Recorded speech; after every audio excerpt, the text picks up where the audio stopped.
Brawddeg yr wythnos yw dwi'n hoffi a dwi ddim yn hoffi.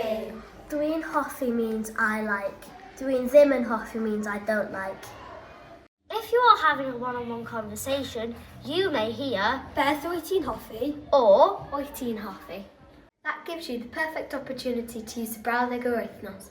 Dwi'n hoffi a dwi ddim yn hoffi. Beth wyt ti'n hoffi? Dwi'n hoffi chwarae chess. Dwi'n hoffi chwarae top trumps. Dwi'n hoffi mathemateg. Wyt ti'n hoffi dansio? Ydw, dwi'n hoffi dansio.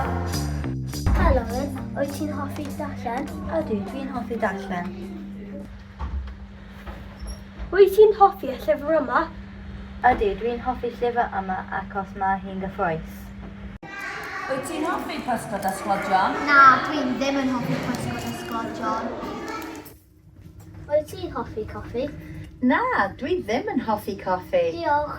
Wyt ti'n hoffi llyfr yma? Na, dwi'n ddim yn hoffi llyfr yma. If there is a group of you, you would say, rydyn ni'n hoffi. Rydyn ni'n hoffi gweithio ar y Chromebooks. Rydyn ni'n hoffi siarad Cymraeg.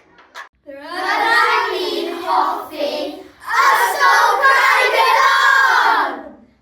Brawddeg yr wythnos yw dwi'n hoffi a dwi ddim yn hoffi. Diolch yn fawr!